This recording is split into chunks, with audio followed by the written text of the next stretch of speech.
Bonjour à tous.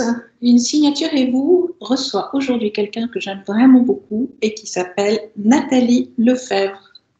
Nathalie, bonjour. Bonjour Marie-Laure. Comment vas-tu?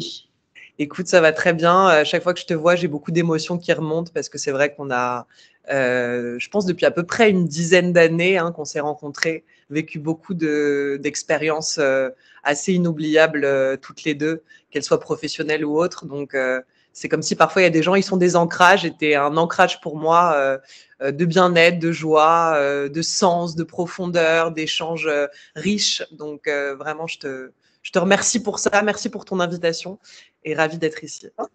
Très heureuse de te recevoir ici et j'aimerais que tu nous parles de toi parce que tu as quand même une trajectoire de vie qui est assez étonnante, assez surprenante. Tu es quelqu'un qui a démarré une activité professionnelle très très jeune, sans diplôme, je crois. Et j'aimerais que tu nous racontes ça parce que c'est quand même avec toi que j'ai fait 7 ans de radio. Ouais. Je pense qu'il y a un truc qui nous rapproche aussi, c'est les livres, en fait, finalement.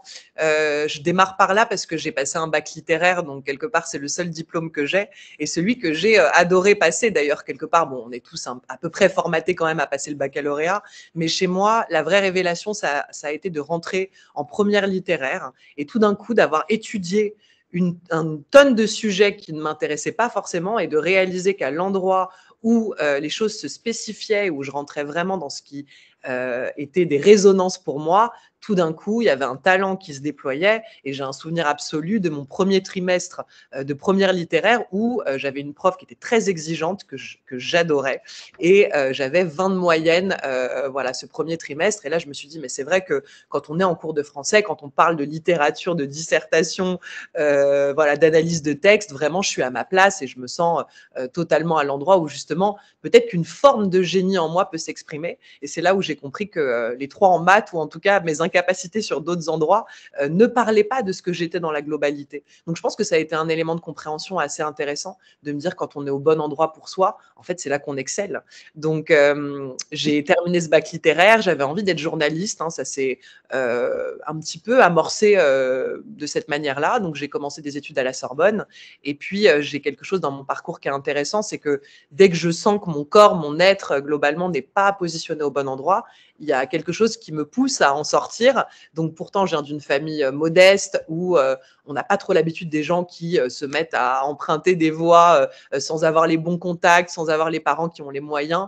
Et en fait, moi, j'avais à l'intérieur de moi la fulgurance de me dire, en fait, quitte la fac, tu veux être journaliste, tu vas trouver ce métier. Donc j'ai eu plein de petits boulots. J'ai plutôt démarré à faire les vestiaires des boîtes de nuit qu'à écrire pour des magazines. Mais en tout cas, comme par hasard, puisque je crois en la magie de la vie et que c'est peut-être une des choses auxquelles je tiens le plus sur Terre, ça m'a guidée à rencontrer mon premier patron, qui a été le dernier, puisqu'après j'ai lancé mon entreprise, mais qui m'a donné ma chance à 19 ans. Donc j'ai démarré ce métier de journaliste, grâce auquel on s'est rencontrés. Ce qui a été assez merveilleux, c'est qu'il m'a confié le développement d'un média qui est Radio Médecine Douce. Et que moi, je suis le genre de personne, quand on me fait confiance et qu'on me confie voilà, un projet, un bébé qui en tout cas résonne autant pour moi, je crois que j'ai essayé de transformer le plomb en or et c'est ce qui s'est passé. En fait, la radio a pris beaucoup d'ampleur très vite. Moi, ça m'a permis de me transformer de fond en comble, comme je dis souvent, rentrer dans ce milieu de la santé naturelle, du développement personnel ou de la spiritualité. C'est comme si j'avais mis un orteil dans l'eau, mais qu'en fait, c'était pas qu'un orteil, c'était toute la conception de ce que je suis dans le fond ou dans la forme qui s'est mis à évoluer. Et puis, grâce à cette expérience-là, j'ai pu aussi toucher au sujet qui me passionnait. Il y a un sujet qui m'a toujours passionné, moi, personnellement, mais qui est le sujet de l'amour et où je me suis dit, en fait, c'est pas qu'un sujet personnel, c'est presque peut-être le sujet d'une vie. Donc, j'ai, pendant ces années de radio, beaucoup réfléchi à la question de l'amour de soi, ce qui m'a guidée à écrire un premier ouvrage, donc qui est sorti en 2018. J'avais pas tout à fait 28 ans, j'avais 27 ans et demi à l'époque. Et donc, voilà, je suis aujourd'hui auteur de 4 ouvrages. Le 4e sortira en septembre prochain. Mais c'est vrai que voilà, le sujet de l'amour a commencé à prendre une place importante. Et puis, j'ai continué ma carrière. Au bout de 9 ans à être dans cette posture de journaliste, j'ai décidé de monter ma boîte et puis de créer d'autres choses. Donc, voilà, c'est une longue présentation. Mais je pense que ça donne un peu les éléments qui peuvent être importants et qui ont permis de bâtir en fait la femme que je suis aujourd'hui. Mais parce que là j'ai ta signature sous les yeux, hein, je crois que ce qui est important de dire, c'est que tu es quelqu'un qui a une capacité d'écoute absolument extraordinaire. Donc l'intention dans le journalisme était fabuleux. Écouter les autres, savoir les faire parler, leur faire dire des choses importantes, etc. Donc ça, c'est une chose. Et cette capacité de comprendre l'autre, de le percevoir et d'anticiper ses besoins, t'a permis aussi ces écrits qui finalement t'autorisent à savoir ce dont les autres ont besoin, ce qu'ils recherchent, ce qui va leur faire du bien. Donc ça, on est complètement d'accord par rapport à cette signature, tu étais à ta place. Non, puis découvrir en fait que bien sûr qu'on s'exprime verbalement, mais qu'en fait, il y a une autre forme d'expression. Je pense que, tu sais, le sujet de l'inconscient ou de la psy, c'est des choses qui m'intéressaient déjà quand j'avais 16 ans. Je me souviens d'avoir acheté Introduction à la psychanalyse de Freud. Après, on avait aussi des cours de philo. Mais voilà, c'est vrai que ce sujet-là, de la compréhension des mécanismes humains et notamment de la présence d'un inconscient. Je crois que après, dans mon métier de journaliste, je n'avais pas conscience de l'importance de ce que je mettais aussi dans le non-verbal. Mais en fait, je me suis rendu compte au fur et à mesure des années qu'en effet, j'entendais ce que les gens disaient et j'entendais ce qu'ils ne disaient pas.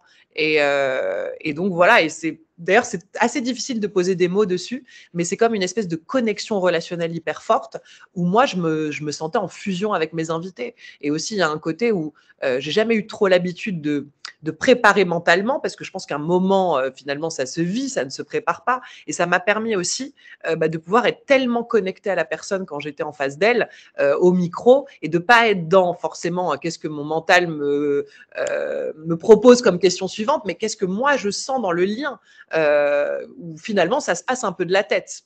Je dois reconnaître que c'est quelque chose qui m'a toujours fascinée pendant nos émissions, c'est que tu n'avais jamais rien préparé, ça c'est évident, que tu te laissais totalement porter par ces invités et que tu arrivais toujours à avoir le mot juste, le mot qui faisait du bien, qui apaisait. Ça, c'est assez étonnant. Alors aujourd'hui, tu as développé aussi des vidéos sur les réseaux. Tu peux nous en parler un petit peu ? En fait, je crois que j'ai développé une tribune. Alors, tu vois, c'est marrant parce que souvent, je dis aux gens, quand ils me remercient, ils me disent, ça fait des années que je t'écoute, venir faire des lives, donc notamment sur Instagram, et que ça m'apporte énormément, et je te remercie pour ce que tu fais pour nous. Et en fait, souvent, j'ai replacé les choses, c'est-à-dire que je leur ai dit, en fait, je suis extrêmement heureuse que ça vous serve, mais je ne fais pas ça pour vous, je le fais pour moi. Et c'était important aussi d'être dans cette honnêteté. Je suis une personne très franche et qui a besoin d'avancer avec de la clarté. D'ailleurs, dès que je suis en confusion, je suis pas bien. Pour moi, c'est clair que finalement, aller sur les réseaux sociaux, partager des ressentis personnels, de comprendre que de l'intime qu'on vit en nous, en fait, quelque part, ça touche à l'universel des sentiments, parce que bien sûr qu'on a tous des formes différentes, mais dans le fond, on touche à des choses qui sont similaires. Et donc, de venir avoir un peu un journal intime, parce que j'ai toujours eu des journaux intimes, et créer, alors évidemment, sur Instagram, je comprends l'aspect public, et il y a des choses que je garderai toujours pour moi et qui m'appartiennent. Je ne suis pas du tout dans une totale transparence, mais en tout cas, il y a un endroit où je suis vraiment toujours très franche, honnête, je viens partager les choses avec le cœur, et donc voilà, il y a beaucoup de gens à qui ça apporte depuis des années. C'est très beau, et finalement, je crois qu'au départ, je le fais parce que je suis une communicante, ça c'est sûr que ça fait partie de ma vie à tous les niveaux. Et signature est celle de quelqu'un qui sait communiquer, qui sait toucher, qui sait aller à l'endroit où il faut aller, et aussi quelqu'un qui a cette rigueur, hein, quelque part, de ne pas dire des choses qui pourraient faire mal ou blesser. C'est vraiment trouver toujours l'émotion juste à apporter pour tamponner un front qui est en sueur, mais pas à cause de la fièvre ou n'importe quoi. C'est toujours ce qu'il faut pour réparer, voilà, pour faire bien. Complètement. Ça, on est d'accord. Mais je me souviens qu'à la radio, nous recevions sans arrêt des mails de témoignages de gens qui nous disaient « Ah, qu'est-ce que ça fait du bien, je me retrouve complètement dans ce que vous venez de dire, etc. » Donc, finalement, nous avons tous les mêmes problématiques, hein, les mêmes soucis, les mêmes angoisses, les mêmes peurs. Donc, il est logique. Et c'est très beau parce que moi, j'ai toujours ressenti que finalement, j'étais pas là sur Terre pour venir élaborer des grandes théories. En fait, j'ai une matière qui est la mienne, j'ai une matière qui est ma vie, j'ai une matière qui est mes sentiments, mes émotions, ce que je traverse, mes expériences. Et quelque part, de quoi est-ce que je pourrais parler? Qu'est-ce que je pourrais transmettre mieux que ce qui émane se transforme déjà de cette matière? Donc, il y a un endroit chez moi où l'intégrité est très importante, c'est-à-dire que je ne viendrai pas parler d'un sujet qui n'a pas déjà fait son chemin en moi, que je n'ai pas déjà digéré, métabolisé et que j'ai aussi créé avec ma forme. Moi, on me dit depuis l'adolescence que je suis quelqu'un de très conceptuel. Je me souviens même qu'il y a des gens qui me charriaient en me disant « mais toi, tu es vraiment un concept ». Voilà, donc, je me souviens de cette phrase et finalement, avec les années, je me dis « mais c'est ça être un concept ». C'est-à-dire qu'on mange une nourriture qui est l'information extérieure, les autres, et puis finalement, on métabolise ces choses avec ce qu'on est, et puis on en ressort le fruit de notre expérience. Et qu'est-ce que moi, je peux donner de plus précis, touchant, vrai, et puis même quelque part riche que ce que j'ai moi-même justement vécu, intériorisé et que j'ai transformé avec la forme que je suis. Donc, il y a beaucoup de gens, c'est intéressant, qui parfois se retiennent de parler d'eux en se disant non mais franchement les gens s'en foutent de moi. Mais c'est pas que les gens s'en foutent de toi, c'est que toi, dans l'expression de toi-même, tu crées un effet de résonance avec d'autres. Alors oui, on n'a peut-être pas tous. Ouais, un petit peu tes propos, c'est que on peut parler de soi, mais il faut savoir malgré tout écouter l'autre. Bien sûr. À faire du bien à l'autre. Parce que si tu parles de toi pour parler de toi, ça ne va pas intéresser les gens. Mais s'ils sentent que derrière, il y a un besoin d'apporter quelque chose et que tu leur prouves à beaucoup d'endroits que tu es tout à fait capable de les entendre et de les écouter, ça ne les dérangerait pas, au contraire. Donc, ça, aujourd'hui, bien sûr. Mais dans mes créations, je crois que je ne parle pas de moi pour parler de moi. En fait, même je vois, aujourd'hui, je fais de l'accompagnement, je suis devenue coach, j'accompagne les femmes. Il m'arrive beaucoup de fois de parler d'espace de moi, de compréhension que j'ai eue, non pas pour parler de moi, mais pour quelque part permettre l'effet de résonance. À la radio, c'était une autre posture, mais finalement, elle revenait au même. Évidemment que c'est pas parler de soi pour parler de soi. Mais moi, j'ai quelque chose où, en tout cas, si vous me lisez, si vous m'écoutez, on ne sera pas dans la théorie. Voilà, on sera dans le vrai, le pratique, le vivant. Et de toute façon, moi-même, j'accroche avec des gens qui sont dans leurs propos, qu'ils soient sur scène, dans leurs livres ou ailleurs, qui sont vivants, dont on sent qu'ils partent d'eux, en fait. Et donc, c'est plutôt ça que je voulais exprimer. Mais bien sûr qu'en effet, c'est pour, quelque part, parfois partager un peu de ce qu'on est pour permettre aux gens de mieux connecter à ce qu'ils sont. Absolument. Absolument. Tu fais de la scène aussi. Ça t'est arrivé à de nombreuses reprises de te retrouver sur une scène. Hein. Parle-nous-en un petit peu. Tu as quand même une trajectoire étonnante. En fait, la scène, elle est plus qu'un élément que j'ai rencontré dans ma vie professionnelle. Elle est un élément qui m'a permis de m'ouvrir aussi, comme je le disais avec, par exemple, le lycée, de rencontrer la littérature ou le français. La scène, en fait, m'a permis de prendre conscience que j'étais bien plus dans ma dimension que ce que j'imaginais. Je m'explique, j'étais une petite fille très timide, très réservée, et lorsque ma mère m'a inscrite à des cours de théâtre, j'avais 11 ans. La première fois que je suis montée sur scène, j'avais 11 ans. C'était pour le spectacle de fin d'année. Je jouais le rôle de la conteuse, donc j'étais vraiment la trame, en fait, de toute la pièce, et je suis sortie d'un état où j'étais plutôt une petite fille, encore une fois, un peu mutique, très réservée, qui a du mal à s'exprimer. Et tout d'un coup, on m'a mis sur scène, il s'est passé quelque chose. Moi-même, j'en étais choquée, ma mère en était choquée. Les parents sont venus me voir à la fin en me disant, il se passe quelque chose. Quand tu t'es mis à parler sur scène, il y a eu un truc, en fait, on a envie de te regarder. Et là, tu vois, c'est comme si je m'étais perçue toute ma vie comme ça à travers des œillères. Et là, à ce moment-là, je m'expansais dans ma vision. Et finalement, ça a été un élément hyper important parce que je me suis dit, c'est peut-être comme ça avec tout. Peut-être qu'en fait, finalement, j'ai besoin d'avoir la curiosité de me découvrir autrement.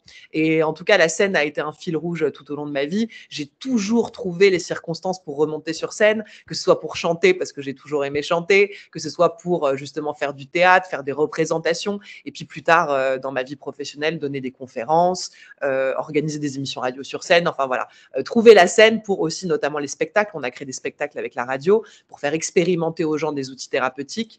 Et c'est vrai que je me sens chez moi, en fait, j'ai toujours eu ce sentiment, pour moi, la scène, c'est un endroit, c'est la maison. Et ça s'explique pas. Bien sûr que j'ai un trac toujours très, très présent avant de monter sur scène, mais c'est juste, aujourd'hui, je le traduis comme l'impatience de retrouver cet endroit-là, dans lequel, pour moi, sur scène, ça correspond un peu à ce que je disais, c'est-à-dire, tu viens dans une nature d'une personne vraie qui est prête vraiment à donner et à dialoguer aussi, parce que contrairement à ce qu'on pourrait imaginer, on ne vient pas faire un monologue sur scène, on vient échanger avec des gens, même s'ils sont dans le silence, ils existent et leur énergie est présente. Et moi, j'ai adoré pendant des années, et j'adore toujours, remonter sur scène et sentir que voilà, je suis habitée par quelque chose qui me fait frissonner, mais vraiment au plus profond de ce que je suis, et que grâce à ça, grâce à cette sensibilité-là, que je ne choisis pas de mettre de côté, je choisis pas d'être dans quelque chose où tout est maîtrisé, au contraire, je veux lâcher prise. Et la scène est un endroit où, selon moi, il faut se laisser traverser. Et j'ai découvert aussi toute cette notion d'inspiration, c'est-à-dire que, en fait, quand on est prêt aux choses, on reçoit. Et je suis montée sur scène beaucoup de fois en ne sachant pas réellement ce que j'allais dire et en recevant un contenu qui était juste le plus précis et le plus adéquat de ce qu'il fallait que je transmette dans cet instant. Donc, la scène n'est pas qu'un élément, en effet, où professionnellement, j'ai découvert que j'étais à l'aise. Clairement, j'ai toujours été à l'aise sur scène. Mais en tout cas, c'est un élément qui m'a permis petit à petit aussi de bâtir la femme que je suis. Et je pense que toute ma vie, je trouverai encore des circonstances pour monter sur scène, faire monter des gens sur scène à mes côtés et vivre en fait ce sentiment d'être vivante comme je peux le trouver rarement ailleurs en fait. Alors, moi, ce que je vois dans cette signature, c'est bon, effectivement le côté écoute, donc les sessions que tu peux faire sur le net, l'aspect journalistique pur, il apparaît aussi, la communication, mais j'avais vraiment le sentiment, lorsque je regarde ta signature, ça ne s'arrête pas là. Il y a encore d'autres projets, la plume est très présente aussi, mais rien ne s'arrête. On a l'impression que tu te renouvelles tout le temps, que tu vas encore dans l'avenir nous préparer quelque chose de nouveau. On voit une évolution, on voit un changement, même si tu gardes toujours cette trame, parce qu'elle est toujours là, l'écoute. Il y a quelque chose d'autre qui va sortir du chapeau. Alors, je ne sais pas si tu en as conscience déjà, si c'est déjà là, mais oui, j'ai hâte de savoir ce que tu vas nous proposer dans pas si longtemps que ça, parce qu'on sent que c'est, voilà, ça prend sa racine là, c'est déjà en train de germer quelque part. Bah, en tout cas, ce dont j'ai conscience, c'est que ce que je fais actuellement touche à sa fin, quelque part. Donc, pas encore conscience de l'après, mais ça a été souvent ça dans ma vie, c'est-à-dire sentir que bah, le journalisme, en tout cas dans la manière que j'avais eu de pouvoir l'exercer pendant 9 ans et dans la structure aussi dans laquelle je le faisais, parce qu'à un moment donné, j'avais aussi envie de monter ma boîte et de pouvoir travailler de partout, etc. Donc, j'ai souvent senti dans ma vie quand à l'intérieur, on commençait à conclure, tu vois, comme si on arrive à la fin d'un livre et là, bon, bah, il faut accepter de terminer, de le refermer, d'être face à ce trac peut-être de se dire mais qu'est-ce qui m'attend, parce que là, il y avait quelque chose qui était maîtrisé, qui existait tel quel, et qu'il y a finalement peu de gens qui montrent l'exemple de ça dans leur vie professionnelle, de pouvoir être à l'écoute de cet endroit où on sent que c'est en train de se finir et que ça va laisser place à autre chose. Donc, en effet, pour répondre à ta question, c'est ce que je sens, c'est que c'est en train de laisser place à autre chose.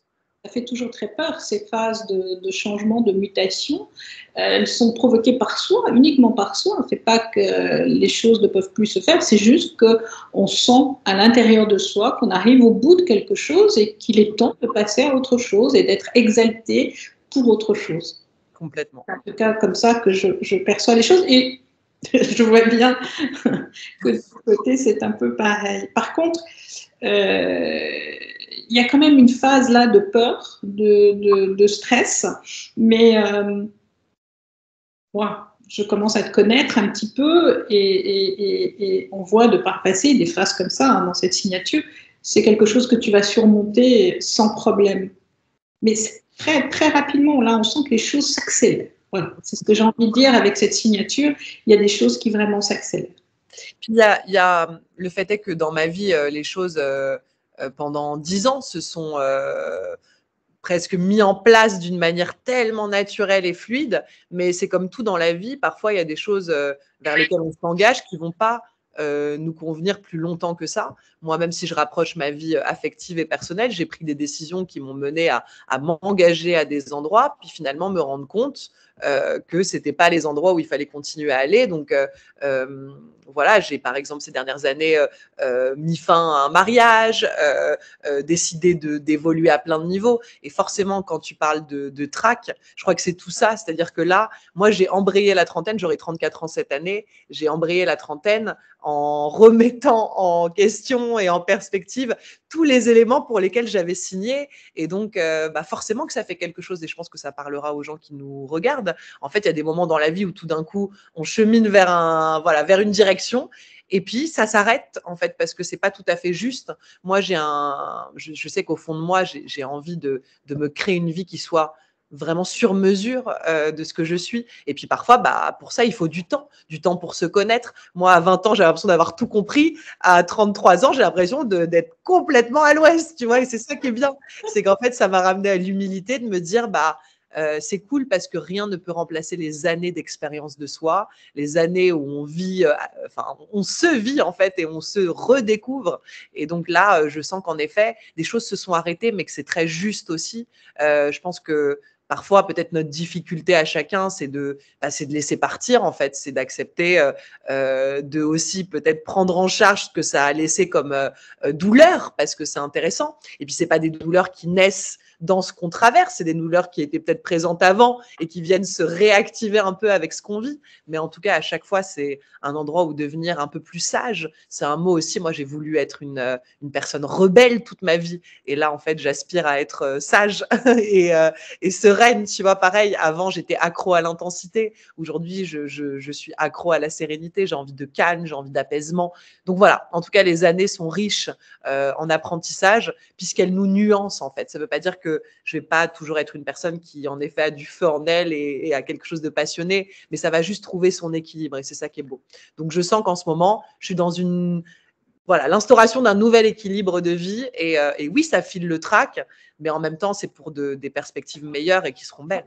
Dire justement à des gens qui sont plus jeunes que toi ou qui ont ton âge, voire même plus âgés, qu'est-ce que tu as envie de leur dire qui puisse les aider justement à aller au bout des choses? Qu'en tout cas, dans la vie, c'est intéressant, c'est que je trouve qu'il faut trouver le juste milieu entre ne rien lâcher pour des choses qui comptent, avoir une détermination sans faille, parce que j'ai toujours eu une forme de détermination qui n'est pas dans un effort surhumain, etc., hein, qui est vraiment dans une posture intérieure. Et il y a des choses dont il faut apprendre avec la vie, qu'il faut les lâcher le plus vite possible. Donc voilà, je dirais que c'est un petit peu cet entre-deux, parce qu'il y a des gens qui comprennent mal à des moments, je le vois avec la spiritualité, ils me disent, voilà, j'ai ce projet, ça me tient à cœur, mais tu vois, ça s'ouvre pas, donc j'ai lâché, parce que la vie est en train de me dire, n'insiste pas. À chaque fois, parce que c'est tellement ce qu'il ne faut pas faire, lâcher. Et à contrario, il y a des choses auxquelles on s'accroche, presque, tu sais, comme cette image où on voit quelqu'un qui s'abîme les mains à s'accrocher à une corde et où en fait, il faut apprendre à lâcher au fur et à mesure. Donc, j'ai envie de dire, essayez dans votre vie de trouver ce juste équilibre, de fermer la porte à ce qui n'a plus de sens, même s'il y a quelques années, il y avait des relations, des projets, des espaces dans lesquels vous trouviez votre compte et du sens. Peut-être qu'après, la vie, elle est comme ça. Elle nous fait aussi renoncer à des choses pour ouvrir de nouvelles portes.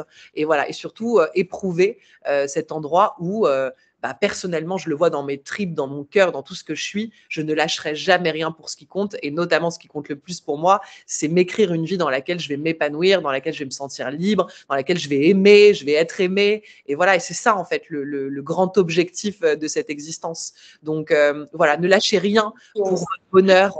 Et par contre, fermez la porte à ce qui n'a plus de sens aujourd'hui et à ce qui peut-être obstrue et retient le fait que vous vous sentiez un peu plus libre et épanoui. Bien, merci Nathalie. J'espère que les gens vont se retrouver et vont surtout s'autoriser maintenant. Je te dis à bientôt et merci à vous d'être là. Bonne route à tous.